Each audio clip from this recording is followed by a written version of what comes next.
नमस्कार, राजस्थान लाइव में स्वागत है आप सभी का। मैं हूं आपके साथ ऋचा सिंह। चलिए खबरों की शुरुआत करते हैं। बीकानेर की लूणकरणसर पंचायत समिति में पंचायती राज चुनाव के तहत चौथे चरण का मतदान जारी है। हालांकि सर्दी में मतदान की गति धीमी है, लेकिन धूप खिलने के बाद मतदाताओं की लंबी लंबी कतारें देखी जा सकती हैं। बता दें कि बीकानेर जिले की लूणकरणसर पंचायत समिति के 21 जिलों और जिला परिषद के 4 वार्डों के लिए मतदान जारी है। इस बार कोरोना गाइडलाइन के तहत मतदान किया जा रहा है और जिसके तहत कोरोना एडवाइजरी की पालना के लिए मतदान केंद्रों पर पुलिसकर्मियों के साथ साथ स्वास्थ्य विभाग की टीम भी तैनात कर दी गई है।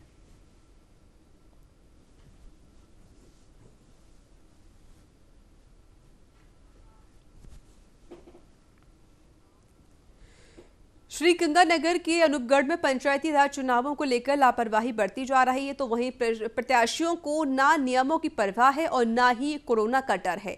प्रत्याशियों की ओर से धारा 144 की धज्जियां उड़ाई जा रही हैं और वहीं सरकार की ओर से जारी कोरोना गाइडलाइन की भी पालना नहीं की जा रही है। साथ ही प्रत्याशियों के साथ सैकड़ों की तादाद में समर्थक भी घूम रहे हैं और वहीं पुलिस और प्रशासन इस ओर कोई ध्यान नहीं दे रहा।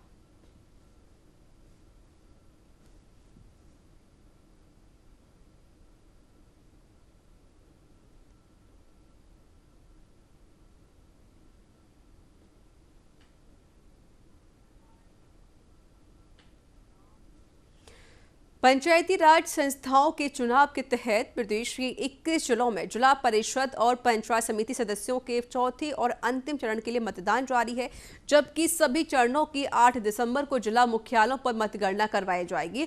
इस दौरान आयुक्त PS मेहरा ने सभी मतदाताओं से कोरोना के दिशा निर्देशों की पालना करते हुए मतदान करने की अपील की है। उन्होंने बताया कि चतुर्थ चरण में 21 जिलों की 46 पंचायत समितियों के 908 सदस्यों और उनमें संबंधित जिला परिषद सदस्यों के लिए मतदान करवाया जाएगा, जिन्होंने बताया है कि चतुर्थ चरण में लगभग 18,000 EVM मशीनों का इस्तेमाल किया जा रहा है।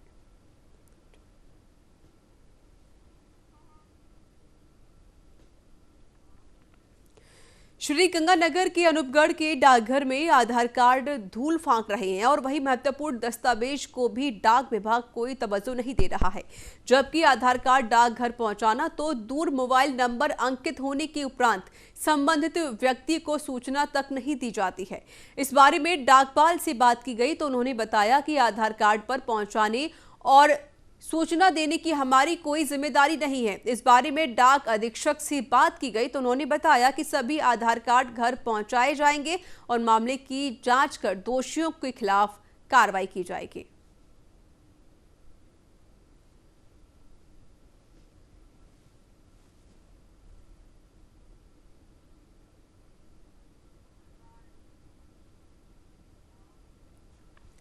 झुंझुनू सांसद नरेंद्र कुमार ने कहा कि कांग्रेस की आपसी लड़ाई का न केवल झुंझुनू में बल्कि पूरे राजस्थान में है, जिसका फायदा बीजेपी को होने वाला है। सांसद ने पंचायत राज चुनाव के अंतिम चरण के चुनाव के दरमियान पत्रकारों से बातचीत की। इस मौके पर उन्होंने कई उदयपुरवाटी और नवलगढ़ के कई मतदान केंद्रों का भी जायजा लिया, साथ ही मतदान की स्थिति जानी। बता दें कि सांसद नरेंद्र कुमार की पुत्रवधू भी जिला परिषद का चुनाव लड़ रही हैं, जिसके लिए मतदान जारी है। इस मौके पर नरेंद्र कुमार काफी आक्रामक नजर भी आए। उन्होंने कहा कि कांग्रेस की आपसी लड़ाई से जनता ऊब चुकी है, यही कारण है कि पूरे प्रदेश में ही बीजेपी के पक्ष में माहौल बना हुआ है। अंतिम चरण है। इन मतदान पीछे के मतदान को देखते हुए और आज के मतदान को देखते हुए ये लग रहा है कि पहली बार भारतीय जनता पार्टी का जिला प्रमुख बनेगा। केंद्र में भी कांग्रेस की जब सरकार रही है तो वो विफल रही है। अब यहाँ कांग्रेस की सरकार राजस्थान में बनी है तो वो भी 2 साल में इन्होंने कुछ किया नहीं है, ये भी विफल है। ये आपस की लड़ाई, चाहे घर की कला हो, चाहे समाज की हो, चाहे राजनीतिक लड़ाई हो। अब कांग्रेस की जो लड़ाई है ये खुद की कला है। इस कला से लोग ऊब करके भारतीय जनता पार्टी के प्रति मतदान कर रहे हैं और देश के प्रधानमंत्री जो लोकप्रिय नरेंद्र भाई मोदी जी हैं, इन्होंने इस कोरोना जैसी स्थिति में भी जनता को सीधा लाभ दिया है। 1971 के युद्ध में भारत के पाकिस्तान पर शानदार विजय हासिल करने के 50 साल पूरे होने जा रहे हैं। इस स्वर्णिम मौके को भारतीय थल सेना गोल्डन जुबली के रूप में मनाने जा रही है, जिसको लेकर जोधपुर स्थित कोराड़ कोर की ओर से 1971 किलोमीटर लंबी साहसिक साइकिल यात्रा का आयोजन किया जा रहा है, जो आगामी 6 दिसंबर को संपन्न होगी और इसके तहत तीनों सेनाओं के जाबाज अर्धसैनिक बल, पैरा कमांडो भाग लेंगे। वे यात्रा के दौरान कोविड-19 से जागरूकता का संदेश भी देंगे, खास तौर पर मास्क लगाने, सैनिटाइजर का उपयोग करने और सोशल डिस्टेंसिंग का ध्यान रखने के बारे में बताएंगे। हम लोग 1971 का जो वॉर हुआ था उसके स्वर्ण जयंती के लिए हम लोग लोंगेवाला जा रहे हैं। ये 1971 की जो लड़ाई हुई थी उसके शहीदों की श्रद्धांजलि, हमारे देश के जो न्यौछावर किया था देश पे अपनी जान, उनकी श्रद्धांजलि के लिए है। और ये गुजरात से चालू हुई थी। ये 1971 किलोमीटर की है जो लोंगेवाला जाके ख़त्म होगी।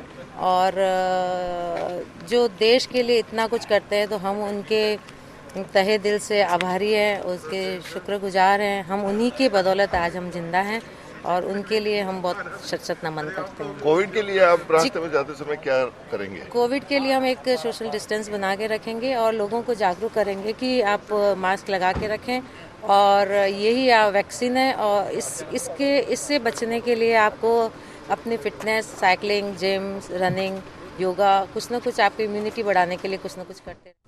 झुंझुनू के गूड़ा गोरजी क्षेत्र में शहीद दत्तूराम महिला का सीथल स्थित स्मारक पर 49वां शहादत दिवस मनाया गया। इस मौके पर शहीद की प्रतिमा पर लोगों ने पुष्प अर्पित करके उन्हें श्रद्धांजलि दी, साथ ही झंडारोहण भी किया गया।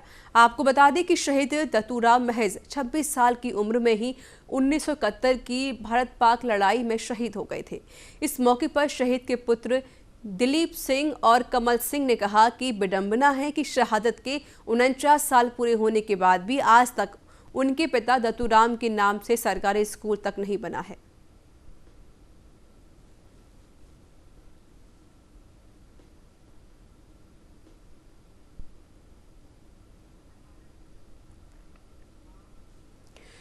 झुंझुनू में अखिल भारतीय किसान संघर्ष समन्वय समिति के आह्वान पर किसान नेताओं ने कलेक्ट्रेट पर प्रदर्शन कर नारेबाजी की।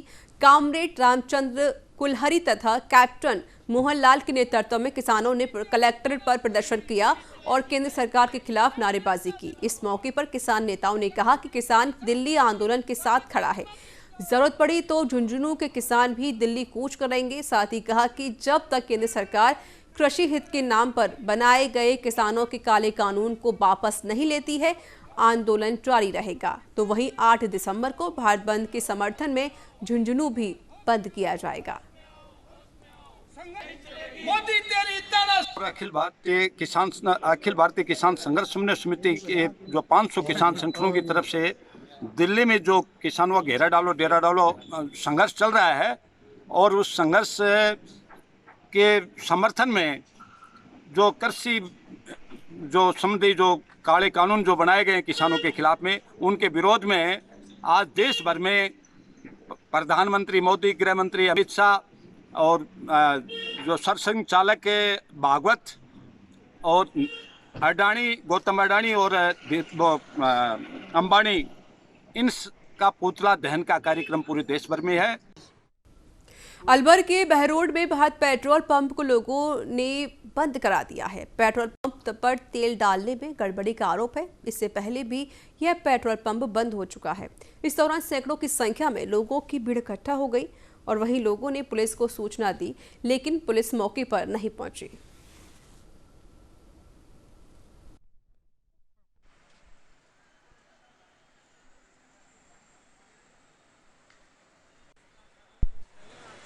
₹1000 का पेट्रोल डालने के लिए बोला, 2000 की नोट दी, नंबर देखा था कि 1000 मीटर था बट ख़त्म होते हुए नहीं देखा था। और जब यहाँ से निकाली 93 किलोमीटर का पेट्रोल बाकी था। मैंने यहाँ से मोड़ के आगे जाके गट से वापस आया, कांटा ऊपर नहीं हुआ, तुरंत वापस मोड़ के लिया 10 सेकंड के अंदर गाड़ी। पेट्रोल 1 घंटे से कह रहा हूँ पेट्रोल नाप दो। पेट्रोल नापने का इनके पास कोई साधन नहीं है, ना ही किसी को ट्रेनिंग है कि पेट्रोल कैसे मापना है, कैसे बताना है। कह रहे हैं मिस्त्री आएगा, 1 घंटे से टाइम बर्बाद करा हुआ है। मेरे पीछे एक और गाड़ी आई थी क्रेटा, उसने भी मेरे सेम पेट्रोल पंप वाले से सेम ₹500 का पेट्रोल डलवाया। गाड़ी खाली थी, कांटा ऊपर ही नहीं हुआ। उस भाई के पास सिर्फ 5 किलोमीटर का पेट्रोल था। मैंने उसको बोला भैया आगे लगा के अच्छे से चेक कर लो। उसने मेरे को आके बोला, पेट्रोल पंप वाले को भी बोला कि भैया पेट्रोल नहीं डला है। पेट्रोल पंप वाला उनका जानकार था, उसने बोला उस औरत को जो बैठी थी कि अभी आप गाड़ी लेके चले जाओ, 500 रुपये आपको मैं बाद में दे दूंगा। मैं भागता रहा क्रेटा के पीछे, बंदे ने रोकी नहीं, खाली टंकी लेके चला गया 500 रुपये देके। अजमेर के ब्यावर में नगर परिषद प्रशासन ने मसूदा रोड मारोठिया पुलिया पर नदी की भूमि पर किए गए पक्के अतिक्रमण को ध्वस्त कर दिया है। हालांकि इस दौरान अतिक्रमणकारी की ओर से नगर परिषद की कार्यवाही को अवैध बताते हुए विरोध किया गया, लेकिन अतिक्रमण दस्ते ने विरोध को दरकिनार करते हुए नदी की भूमि पर किए गए अतिक्रमण को ध्वस्त कर दिया, जिसको लेकर नगर परिषद के जेईएन ने बताया कि मसूदा रोड मारोठिया पुलिया के पास खसरा संख्या 596 नदी की भूमि पर अतिक्रमण कर पक्का निर्माण करने की शिकायत मिली थी। इस पर नगर परिषद आयुक्त ने कार्रवाई के आदेश जारी करते हुए नगर परिषद अतिक्रमण शाखा को अवैध निर्माण को ध्वस्त करने के निर्देश दिए।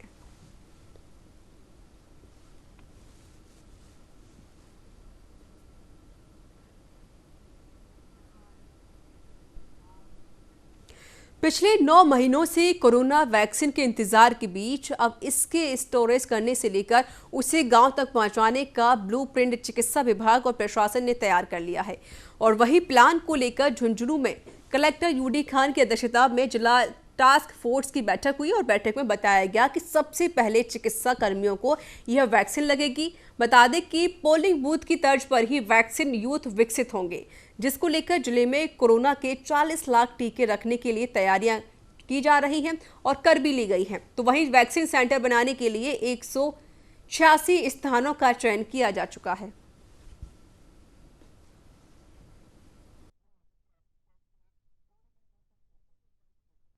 झुंझुनू ज़िले में कोरोना वायरस के खिलाफ जो वैक्सीनेशन किया जाना है, इसकी व्यापक डेलिब्रेशन करने, व्यापक तैयारियां करने के लिए कल मीटिंग आउट की गई थी और मीटिंग में व्यापक विचार विमर्श के बाद 3-4 कैटेगरीज तय हुई है। पहली कैटेगरी तो जो फर्स्ट स्टेज पे दिया जाएगा, करीब 10,000 के आसपास मेडिकल से रिलेटेड जो प्रोफेशनल्स हैं उनको दिया जाएगा, चाहे वो नर्स हो, चाहे वो आंगनबाड़ी कार्यकर्ता हो, अर्थात इस प्रोफेशन से जुड़े हुए समस्त व्यक्तियों को दिया जाएगा। सेकंड में जो सिक्योरिटी फोर्सेज हैं, जनरल एडमिनिस्ट्रेशन है, या जो फील्ड में सपोर्ट करते हैं मेडिकल स्टाफ को, उनको, और तीसरे स्टेज के ऊपर दिया जाएगा उन लोगों को जो 50 साल से ज़्यादा के हैं, कोमॉर्बिड हैं या 50 साल से ज़्यादा हैं, उनको दिया जाएगा।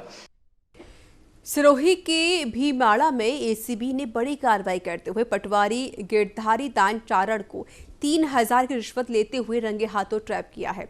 एसीबी के एएसपी नारायण सिंह पुरोहित ने बताया कि सांगवाड़ा निवासी मोतीराम पेशे से किसान है, जिसने परिवार पेश करके बताया कि पटवारी ने कृषि कार्य व कृषि कनेक्शन के लिए उसकी जमीन की नकल और जमाबंदी देने के एवज में 10,000 रुपये मांगे थे, जिसमें 7,000 रुपये पहले दिए जा चुके थे। और वहीं युवक की शिकायत पर एसीबी ने सत्यापन करवाया और पटवारी को 3,000 रुपये की रिश्वत लेते हुए रंगे हाथों गिरफ्तार कर लिया। फिलहाल एसीबी की टीम आरोपी पटवारी से पूछताछ कर रही है।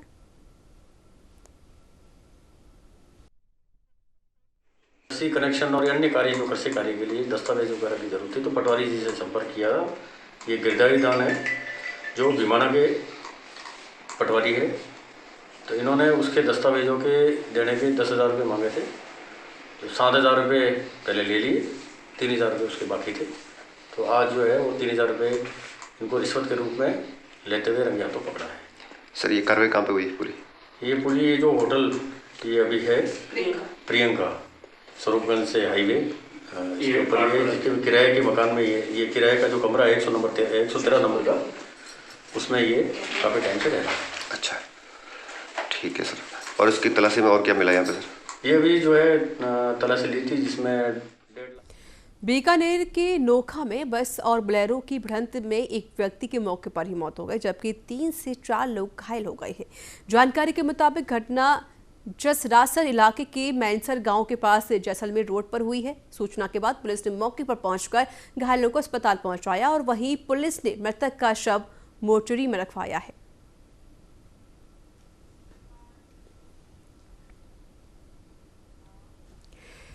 प्रदेश का सबसे बड़ा केंद्रीय बस अड्डा कहा जाने वाला सिंधी कैंप बस अड्डे के वर्तमान हालात देखकर हर कोई चौंक जाएगा। राजधानी जयपुर में स्थित बस अड्डे के यह हालात सरकार और जिला प्रशासन पर सवालिया निशान खड़े कर रहे हैं। तो वहीं केंद्रीय बस अड्डे पर जगह जगह बड़े बड़े गड्ढे और गंदी नालियों के चलते पानी का बहाव सड़क तक आ पहुंचा है, जिस कारण आम यात्रियों को खासी परेशानियों का सामना करना पड़ता है। और खास बात यह है कि अधिकारी और कर्मचारी सभी इसी रास्ते से आते जाते हैं, परंतु फिर भी इस ओर प्रशासन का कोई भी ध्यान नहीं है।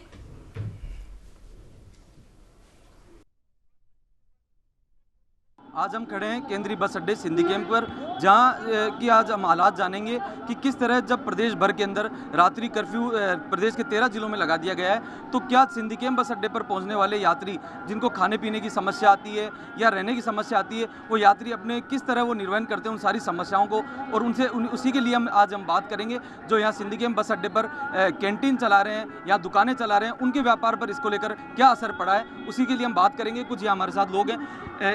जब रात्रि कर्फ्यू लग गया है, प्रदेश के 13 जिलों में रात्रि कर्फ्यू है, तो शाम को क्या स्थितियां बनती हैं? स्थिति यही होता है कि हमारा धंधा खत्म हो जाता है। जो धंधा होना चाहिए वो धंधा होगा नहीं हमारा, बसें चलेगी नहीं तो हमारा धंधा नहीं होगा। हमारा किराया इतना है कि हम सीमा से बाहर दे नहीं सकते हम। अब कस्टमर आएगा, ग्राहकी जब भी होती है हमारी। किराया कितना है अभी? किराया लमसम आता है 70-80 हज़ार रुपये एक दुकान का। तो 70-80 हज़ार रुपये निकाल लेते हो आप इन दिनों में? निकलेगा नहीं हमारे, हमें जेब से भरना पड़ता है किराया। तो क्या अब लग रहा है आपको कि सुधर रहे हैं हालात या नहीं सुधर रहे? अभी तो सुधरा हुआ नहीं, अभी तो जेब से भी देना पड़ता है हमको किराया महीने का। और भी कुछ लोग हमारे साथ हैं, उनसे भी हम जानेंगे क्या हालात उनके ऊपर बीत रहे हैं। किस तरह का अभी आपका धंधा चल रहा है?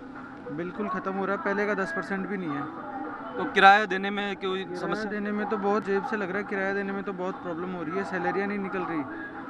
तो आप घर किस तरह चला पा रहे हैं? कोई परेशानियाँ? अभी तो बहुत समस्याएं फेस करनी पड़ रही है, एक जेब से लग रहा है सारा खर्चा। कुछ लोग हमारे साथ दुकानदार हैं, उनसे भी हम जानेंगे। भाई साहब, पहले क्या रहता था और अब क्या हालात हैं? पहले ये रहता था कि पब्लिक निकलती थी, धंधा बढ़िया रहता था। अब हालात ये हो गए हैं कि जेब से खर्चा निकालना पड़ रहा है। यहाँ तक कि तनख्वाह भी है ना, जो मिलती थी उससे आधी भी नहीं मिल रही, मतलब आधी भी नहीं मिल रही है, तो खर्चा कहाँ से चलेगा? शाम को क्या भीड़ यहाँ रहती नहीं रहती? यात्रियों के कारण आपको समस्या? सन्नाटा हो जाता है, सुन सपाटा, पब्लिक बिल्कुल समझ लो 10% भी नहीं रहती, 10% भी पब्लिक नहीं रहती। और रात को लाइटें और बंद हो जाती हैं, थाने वाले लाइटें बंद करा देते हैं, जो यानी पूरी रात लाइट बंद रहती है। आप सोचो लाइट बंद रहेगी तो धंधा कैसा होगा? पब्लिक आती नहीं है, उनको रहन बसेरा मिलता नहीं है, तो वो पब्लिक आगे से ठहरेगी, वो परेशान होती है। और आज दिन में चोरियाँ होती हैं, आदमी सोएगा यहाँ पे तो आज दिन चोरी डकैती तो होगी।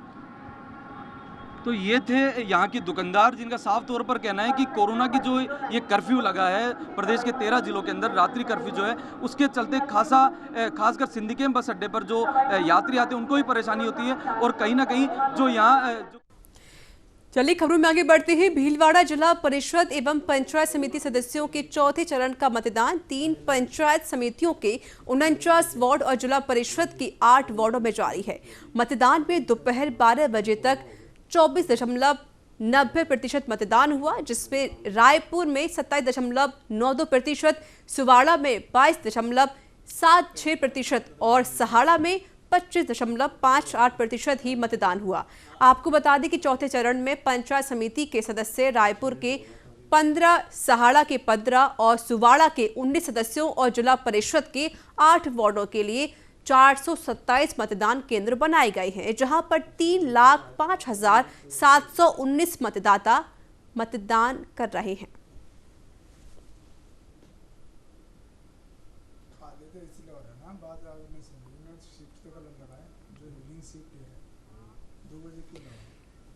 कोविड-19 को लेकर जयपुर पुलिस दिन रात नाकाबंदी करके कार्रवाई में जुटी हुई है, जिसको लेकर additional commissioner law and order Rahul Prakash ने बताया कि शाम 6 बजे से 8 और रात 11 बजे से 6 अलग अलग शिफ्ट में नाकाबंदी की जा रही है। सुबह करीब 85 स्थानों पर नाकाबंदी की जा रही है, तो वहीं शाम को 70 स्थानों पर।